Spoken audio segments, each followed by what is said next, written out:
दोस्तों एक घटना सुनाता हूँ आपको। घटना ये है कि एक बार एक जज के सामने एक मर्डर का केस आया और जिस आदमी के ऊपर वो मर्डर का चार्ज था ना, उसके खिलाफ कोई भी सबूत नहीं था। और पुलिस ने भी पूरी इंक्वायरी कर ली, उसके खिलाफ कोई सबूत नहीं मिला। और कोर्ट ने जितना टाइम दिया उसने भी, आज जिन्होंने आरोप लगाया था उन्होंने भी अपनी तरह से पूरा प्रयास कर लिया, लेकिन उसके खिलाफ कोई भी सबूत नहीं मिल पा रहा था जिसके ऊपर हत्या का आरोप था। लेकिन एक अजीब बात होने लग रही थी दोस्तों, को वो जो जज है जिसकी कोर्ट में वो केस आया था, और जब भी वो मुजरिम जिसके ऊपर हत्या का आरोप था, जिस पर कोई सबूत नहीं मिल पा रहा था, जब भी वो उसके सामने आता, तो उसी रात को उस जज को एक सपना आया करता और उसमें एक बोरी के अंदर एक लाश फील हुआ करती, ये बोरी है, बोरी के अंदर लाश है, और दूर वो आदमी दिखाई दिया करता। तो 1-2 बार तो उसने ये सोचा कि ये कोइंसिडेंस है, हर वक़्त अपराधियों के साथ पड़ा पड़ता रहता है, और आज भी मेरे कोर्ट में वो आया था, तो माइंड में कोई बात थी, तो माइंड में जो बात होती है वो सपने में आ जाती है अक्सर। तो जज ने कोई इसके ऊपर ज़्यादा ध्यान नहीं दिया। लेकिन कई जब तारीख लगी और तारीख पे तारीख लगती रही, तो जब भी तारीख होती, उसी रात को उसको सपना आने लग जाता जज को, कि वो एक बोरी के अंदर लाश है और लाश के पास वो जो अपराधी है वो खड़ा हुआ है, और वो लाश है वो कुछ हिल के नहीं, इशारा करने लग रही है उसकी तरफ।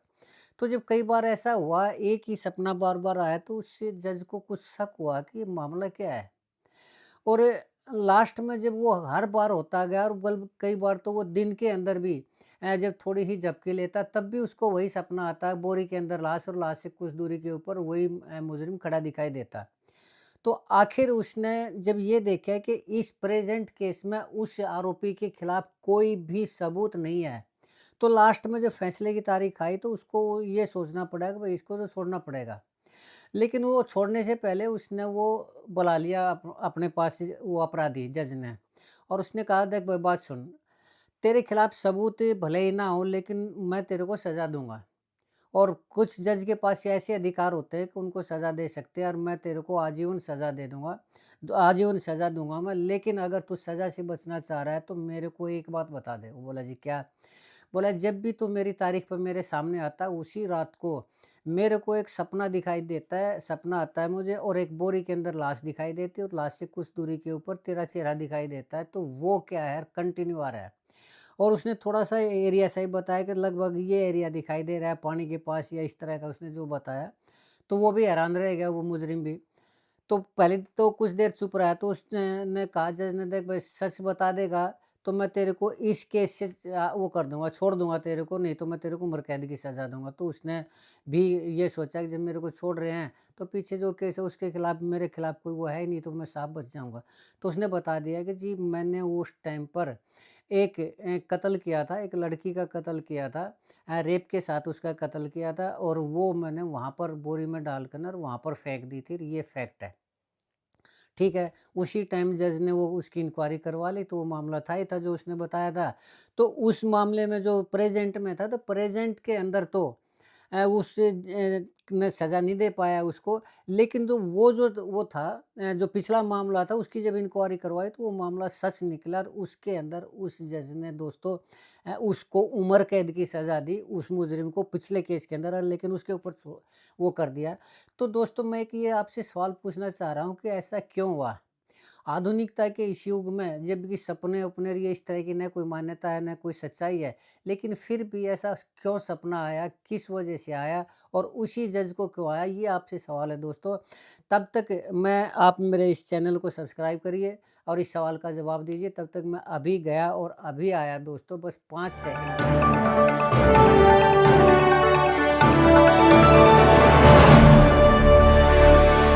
है। दोस्तों नमस्कार। दोस्तों मैं सतवीर सिंह अपने यूट्यूब के भारत लिंक ग्लोबल चैनल पर लंदन से आपका स्वागत करता हूं। दोस्तों सबसे पहले तो पिछले मैंने एक वीडियो बनाई थी काफ़ी टाइम पहले, 10-15 दिन पहले, तो उसमें मैंने एक टी शर्ट पहन रखी थी। तो हमारे किसी बहुत ही अजीज़ जो सब्सक्राइबर हैं, मित्र हैं, उन्होंने कहा कि इतनी ठंड होती है तो आप टी शर्ट में मत बनाया करो, और आज भी मैं ये टी शर्ट के अंदर वीडियो बनाने लग रहा हूँ। तो दरअसल दोस्तों आज मेरा जन्मदिन था, तो ये मेरे बच्चों ने ये गिफ्ट दे दी टी शर्ट, तो ये उन्हीं की खुशी के लिए आज मैं ये डाल रहा हूँ। हालाँकि मैं मानता हूँ लंदन के अंदर बहुत ज़्यादा ठंड है। आज मतलब मैं पूरा 61 साल का होकर 62वें साल में मैंने एंट्री कर ली है, तो बच्चे बर्थडे मना रहे थे, तो एक बच्चे ने ये टी-शर्ट गिफ्ट कर दी थी आज, इसलिए उस बच्चे की इच्छा के ऊपर ये टी-शर्ट पहन के वीडियो बना रहा हूँ। खैर दोस्तों, चलिए अब बात करते हैं आज के टॉपिक की। दोस्तों, ये प्रकृति का नियम है। इंसान जैसा भी कर्म करेगा ना, वो उन कर्मों से नहीं बच सकता। अगर वो सद्कर्म करेगा तो उस आदमी को घर के अंदर सुख शांति होगी ही होगी, उसके बच्चों का उसके बच्चे कामयाब होंगे, उसके घर के अंदर सुख शांति होगी, आराम से उसका जीवन व्यतीत होगा। और अगर आदमी सामाजिक है तो उसको यश, सफलता, मान मर्यादा और सब हर एक चीज़ की प्राप्ति होती है। और कोई आदमी दान धर्म करता है, धार्मिक है, तो उस आदमी को धन की प्राप्ति होती है, सफलता की प्राप्ति होती है, उसका बिज़नेस चलता है। और मतलब कहने का ये है कि जैसा भी इंसान कर्म करेगा, प्रकृति उसको वैसा ही नतीजा देगी ही देगी। अगर वो बुरे कर्म करता है, तो चाहे वो किसी मंदिर में जा ले, किसी मस्जिद में जा ले, या फिर कितना ही ताकतवर क्यों ना हो, उस आदमी को उसकी सज़ा मिलेगी ही मिलेगी। और अगर वो अच्छे कर्म करता है, तो कहीं पर भी वो ज़िंदगी में, चाहे उसने कभी राम का नाम भी ना लिया हो, भगवान का भी को भी याद नहीं किया हो, तो भी उसको बुरी सज़ा नहीं मिलेगी, तब भी उसको प्रकृति का इनाम मिलेगा। ये है प्रकृति का नियम। इसमें आदमी कोई ये कहता है कि मैं इतना ताकतवर हूँ, तो रावण से ज़्यादा तो ताकतवर आज तक इस दुनिया में कोई हुआ नहीं। तो जब उसको सज़ा देने के लिए भी भगवान श्री राम जन्म ले सकते हैं, तो फिर आम इंसान की तो हैसियत ही क्या है। खैर दोस्तों, तो दोस्तों कल मैंने एक वीडियो बनाई थी। उस वीडियो में मैंने चौधरी ओम प्रकाश चौटाला जी की खासियत के बारे में कहा था कि चौधरी ओम प्रकाश चौटाला जी अपने कार्यकर्ताओं को अपने बच्चों की तरह माना करते हैं। और अगर किसी कार्यकर्ता को उनकी ज़रूरत होती, तो उस ज़रूरत के लिए वो अपनी सीमाओं से भी बाहर जाकर उसकी मदद किया करते। और वो ये नहीं देखा करते कि ये लीगल है या इलीगल है, लेकिन अपने कार्यकर्ता के लिए वो सब कुछ किया करते। तो ये उनकी खासियत थी और इसीलिए मैं उनका कायल था, चौधरी ओम प्रकाश चौटाला जी का। लेकिन दोस्तों, हर इंसान के अंदर साधु भी होता है, शैतान भी होता है, चाहे कोई भी इंसान हो। कई बार इंसान ऐसा होता है कि बहुत ही धार्मिक और इस तरह का आदमी होता है, लेकिन वो उससे कई बार ऐसी भयानक गलती हो जाती है कि लोग कल्पना भी नहीं कर सकते।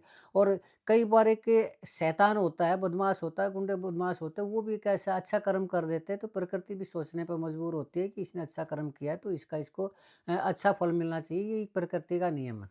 तो कल जो मैंने ओम प्रकाश चौटाला जी के बारे में बताया था, उनके उसके बारे में बताया था, अपने कार्यकर्ताओं के बारे में।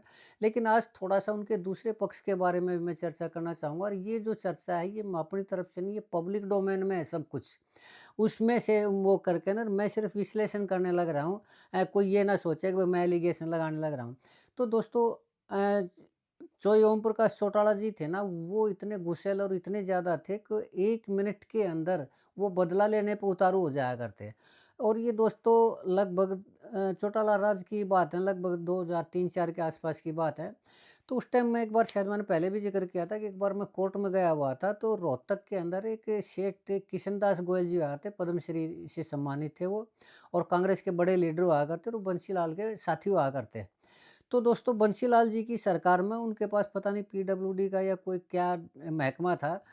तो वो एक बार मुझे उसमें कोर्ट में दिखाई दिए, तो वो मुझे जानते थे।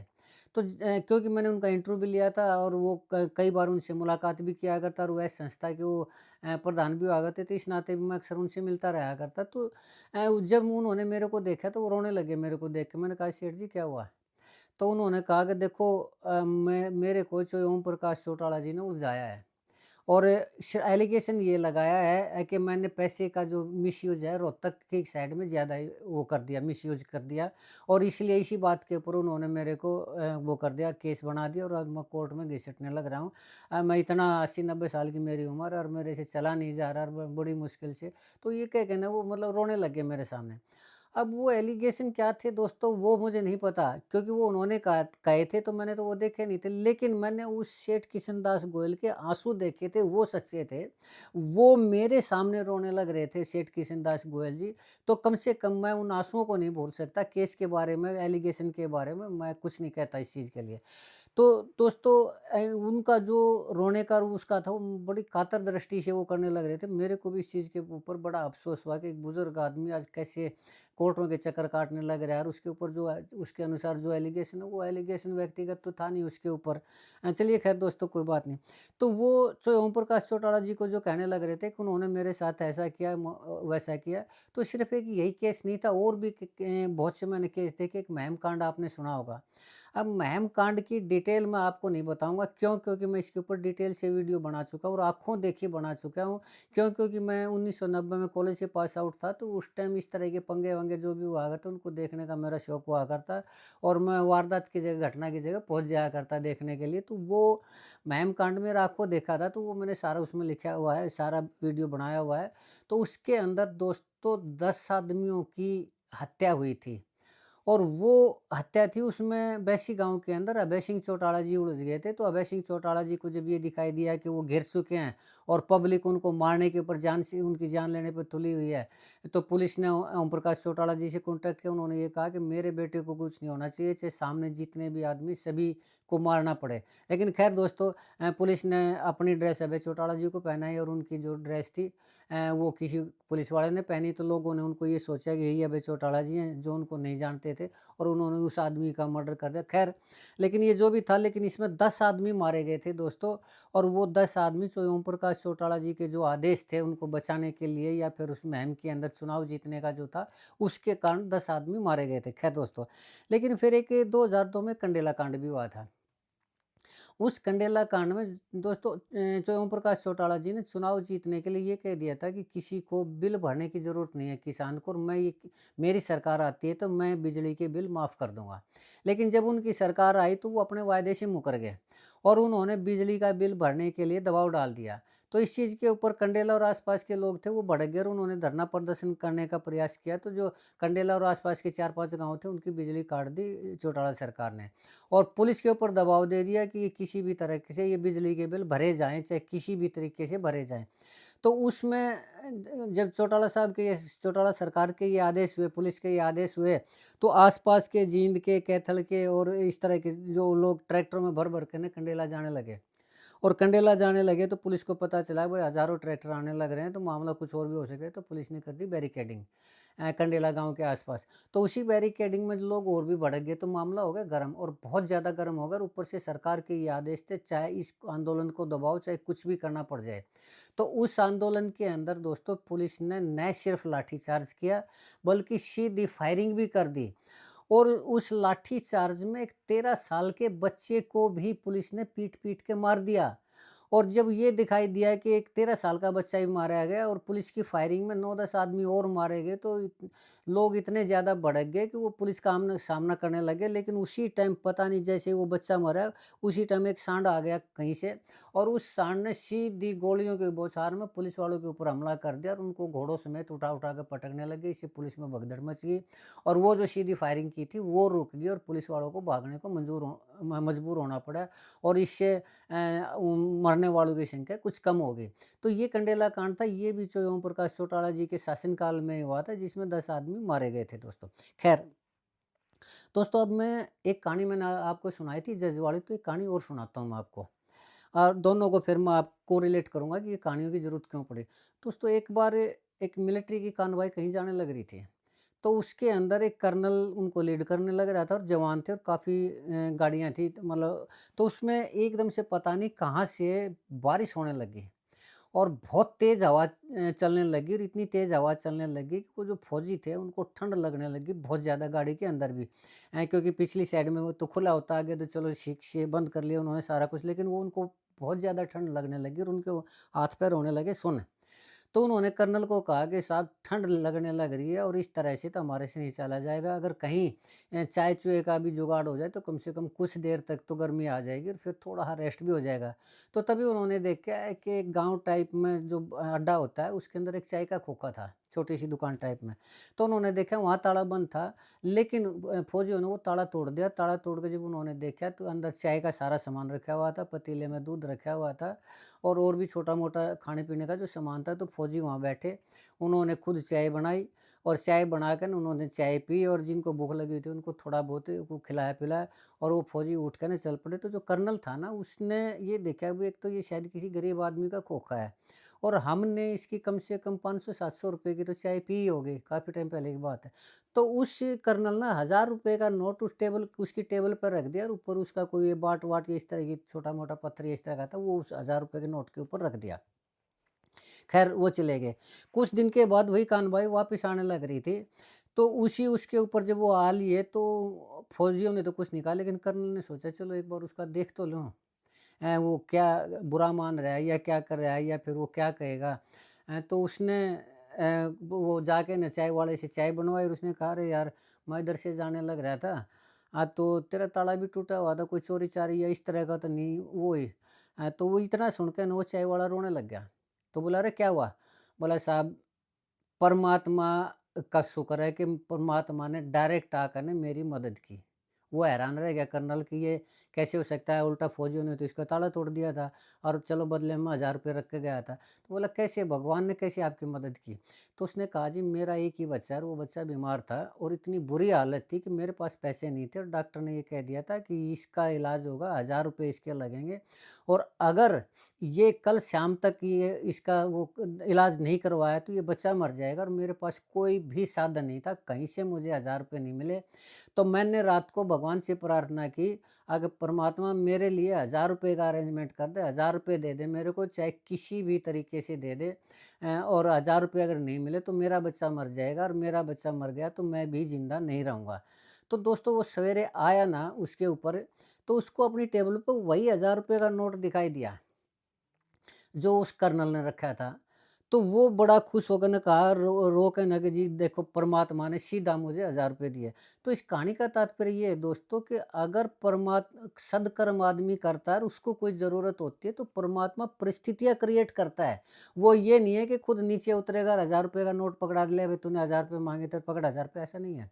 परमात्मा परिस्थितियाँ क्रिएट करता है और इसी में देख ले कि एक शरीफ आदमी ने एक गरीब आदमी का बच्चा बीमार था, उसने परमात्मा से दिल से प्रार्थना की कि ₹1000 के लिए और ₹1000 देने के लिए परमात्मा ने बारिश की, तेज़ हवा चलाई, वहाँ से फौजियों का जो कानबाई था वो गुज़ारी वहाँ से और उनको ठंड लगी और उनको उसी दुकान के अंदर आके चाय पीनी पड़ी और उसी कर्नल ने ₹1000 दिए। तो ये परमात्मा का न्याय होता है, ये परमात्मा का तरीका होता है किसी सच्चे, सीधे और ईमानदार और शरीफ आदमी की मदद करने का।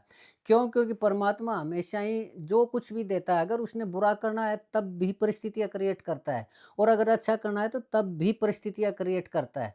तो दोस्तों ये जो मैंने जज वाली कहानी सुनाई थी, उसके अंदर एक आदमी ने गलत का मर्डर किया था, उसमें तो वो भले ही नहीं फँस रहा, लेकिन उस जज के सामने जो सपने में आने लग रहा था, तो इसका तात्पर्य ये था कि उसने कत्ल किया था, इसका नहीं तो किसी और का कत्ल किया था और उसके सपने में आकर वो चीज़ दिखाई देने लगी, यानी परमात्मा ने उसको इशारा किया। और अब ये कर्नल की बात थी तो कर्नल की वाली इसमें देखिए परमात्मा ने एक अच्छे आदमी ने भले आदमी ने उस माँगा तो परमात्मा ने वो भी परिस्थितियाँ क्रिएट की। तो जैसा आदमी कर्म करता है उसको सज़ा या इनाम देने के लिए परमात्मा परिस्थितियाँ क्रिएट करता है और उन परिस्थितियों को ऐसा बनाता है कि आदमी न तो उस दंड से बच सकता है और न उसे सद्कर्म से या इनाम से आदमी बचता है और परमात्मा अपना काम पूरा करता ही करता है। इसलिए मैं बार-बार कहता हूँ कि इंसान को अपने कर्म अच्छे रखने चाहिए। अगर बुरे कर्म करोगे तो चाहे कितना भी ताकतवर हो, वो परमात्मा के कहर से नहीं बच सकता। अब बात करते हैं दोस्तों चौधरी ओम प्रकाश चौटाला जी की। तो मैंने ये कहा था कि ये मीडिया के अंदर जो मैंने महम कांड और कंडेला कांड बताए थे, ये चौधरी ओम प्रकाश चौटाला जी के टाइम के हुए हैं और 10 आदमी मारे गए थे महम कांड के अंदर और 9-10 आदमी मारे गए थे कंडेला कांड के अंदर।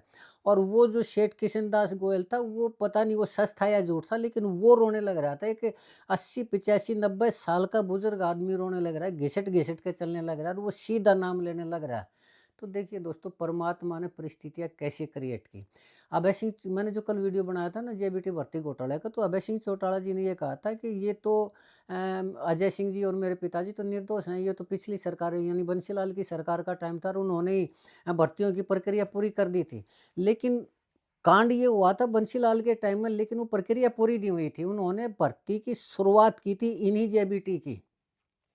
लेकिन वो एसएससी के थ्रू, तब ये देखिए परिस्थितियाँ कैसे क्रिएट हुई। चौधरी बंसीलाल जी की सरकार चल रही थी हरियाणा विकास पार्टी के सहयोग से, और हरियाणा विकास पार्टी के पीछे जो थी वो इनेलो यानी जो ओम प्रकाश चौटाला जी ने उनसे संबंध तुड़वा के ना अपने साथ मिलाने का वो चलाया था, चक्कर चलाया था, और वो उसमें सक्सेस हो गए और बंसीलाल की सरकार चली गई।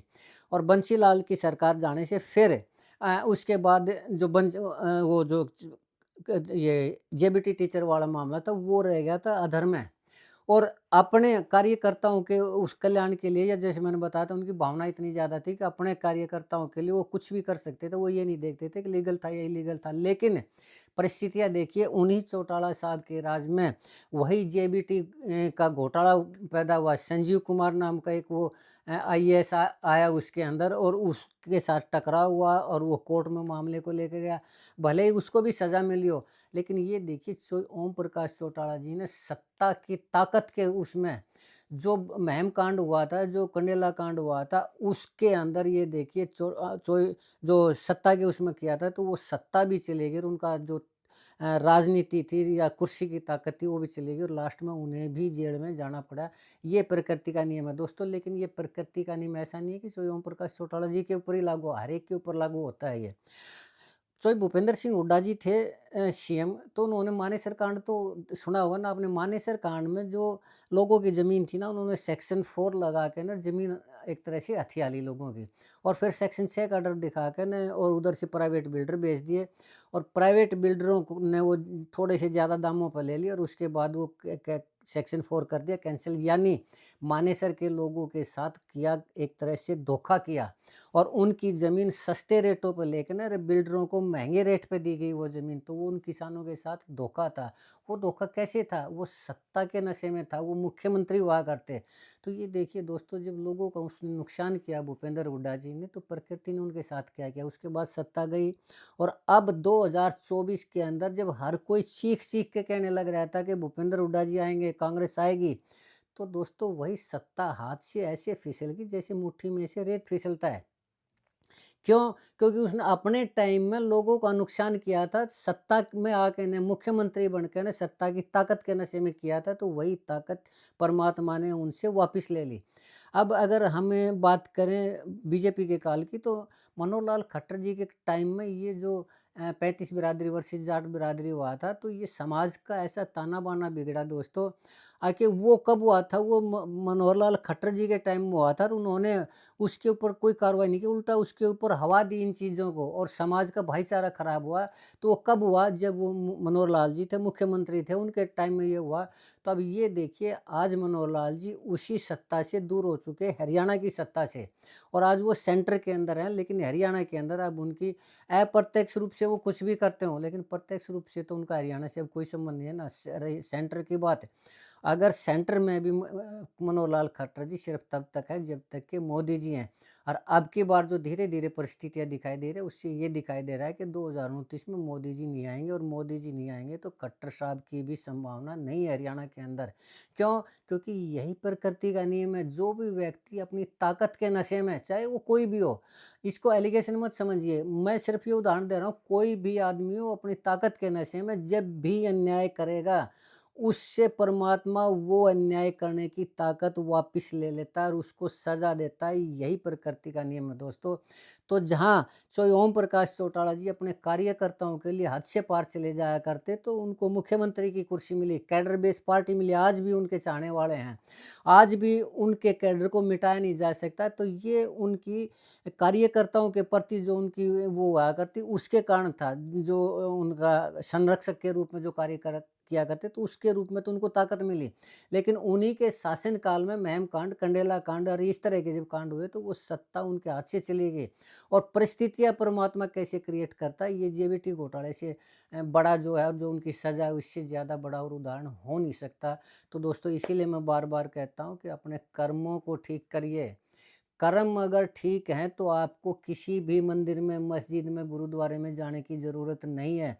और अगर आपने कर्म गलत किए, तो आप किसी मंदिर में मत्था टेकिए, माथा रगड़िए, किसी गुरु के चरणों में पड़े रहिए, आप सब कुछ न्यौछावर कर दीजिए, कोई बचाने वाला नहीं है आपको।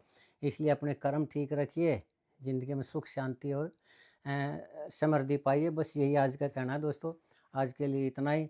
मुझे उम्मीद है कि आपको मेरा ये विश्लेषण पसंद आया होगा। अगर आपको लगता है कि मैं ठीक कह रहा हूँ, तो आपसे प्रार्थना कि आप मेरी इस वीडियो को लाइक करें, कमेंट करें, शेयर करें और हाइप करें दोस्तों। और चलते-चलते एक निवेदन और करना चाहूँगा कि आप मेरे चैनल को ज़रूर सब्सक्राइब करें, ताकि इसी तरह के विश्लेषण, इसी तरह की वीडियो मैं आपके सामने लाता रहूँ। चलते-चलते एक बात फिर कहूँगा कि ये जो भी मैं मैटर लेता हूँ, पब्लिक डोमेन में ऑलरेडी होता है और किसी बड़े मीडिया हाउस से लेता हूँ। वैसे भी कल जो मैंने ओम प्रकाश चौटाला जी के बारे में या और वो वीडियो बनाई थी, वो भी पब्लिक डोमेन से ली थी और सीबीआई की चार्जशीट से ली थी। वो मैं अपनी तरफ से कभी कुछ भी नहीं कहता। तो ख़ैर दोस्तों, आज के लिए इतना ही। आपने मेरा ये वीडियो देखा, इसके लिए बहुत-बहुत धन्यवाद। नमस्कार, जय हिंद, जय भारत।